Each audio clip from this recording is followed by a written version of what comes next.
Friends, మన life partner మనకు కనిపించినప్పుడు ఈ పిల్ల నా కోసమే పుట్టిందన్న మీకు అనిపించిందా? అలాగే మనము ఇంటర్వ్యూస్లో ఉన్నప్పుడు ఈ క్వశ్చన్ నాకే ఎందుకు వచ్చింది అనే ఫీల్ కూడా అయి ఉండొచ్చు మీకు. ఇలాంటిదే ఇతిహాడ్ ఎయిర్వేస్లో నన్ను ఒక క్వశ్చన్ అడిగారనమాట. ఇది ఏంటంటే ఇది నన్ను చాలా ఏడిపించింది కదా. A=9 B=9 అనమాట. దీన్ని ఎగ్జిక్యూట్ చేస్తే ఆన్సర్ ఏంటి అని. ఎలాంటి ఎగ్జిక్యూషన్ అంటే that is just nothing but comparison. So ఇక డబుల్ ఇచ్చారు కాబట్టి డెఫినెట్గా ఇది ఫాల్స్గా ఉంటుందని చెప్పి నేను ఫాల్స్ అన్నాను అనమాట. ఎందుకు ఫాల్స్ అన్నానంటే ఇక్కడ టైప్ మాత్రం లేదు, వాల్యూస్ మాత్రమే కంపేర్ చేసుకుంటున్నాం. సో ట్రూ అయ్యిందనమాట. ఇక్కడతో అయిపోలేదు. నెక్స్ట్ అభివి ఏం చేశాడు తెలుసా? =కి ఆన్సర్ ఏమొస్తుందని. డెఫినెట్గా ఇది నేను చూడగానే ఓకే టైపు మ్యాచ్ ఉంటుంది, వాల్యూ కూడా సేమ్ కాబట్టి ఓకే ట్రూ వస్తుందని చెప్పి నేను అక్కడే పప్పులో కాల్ వేసాను. అప్పుడు ఆన్సర్ ఫాల్స్ వచ్చిందనమాట.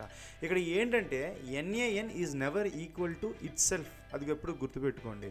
ఇప్పుడు నా క్వశ్చన్ ఏంటంటే ఇప్పుడు ఈ కండిషన్ని ట్రూ చేయడానికి నేను ఏం వాడాలి? కమెంట్స్లో పెట్టండి అండ్ లైక్ పెట్టండి please. Thank you so much.